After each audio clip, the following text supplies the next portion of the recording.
ম্যাচের আগে ড্রেসিং রুমে যা ঘটেছে শুনলে চোখে পানি চলে আসবে। খেলা শুরুর জাস্ট 10 মিনিট আগে ফিফা থেকে অফিসিয়াল ইমেল পায় আর্জেন্টিনা দল।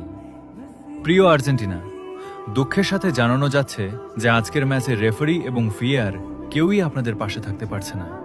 অনুগ্রহ করে নিজ দায়িত্বে ফুটবল খেলুন। ইমেল পড়ে পুরো ড্রেসিং রুমের শোকের ছায়া। কেউ কেউ কান্নায় ভেঙে পড়ল। এতদিনের সঙ্গী এভাবে ছেড়ে যাবে কেউ ভাবেনি। একজন ডিফেন্ডার নাকি দেয়াল ধরে কাঁদতে কাঁদতে বলতে থাকে, রেফারি ছাড়া আমরা মাঠে নামবো কিভাবে? আমরা তো জীবনে কোনোদিন একা খেলিনি। তখন উঠে দাঁড়ালো অধিনায়ক মেসি, চোখে জল, কণ্ঠে দৃঢ়তা। শোনো ভাইরা, মন খারাপ করো না। রেফারি থাকুক বা না থাকুক, তোমরা তোমাদের স্বাভাবিক খেলাটাই খেলবে। এবং সত্যি বলতে কথা রেখেছে ছেলেরা।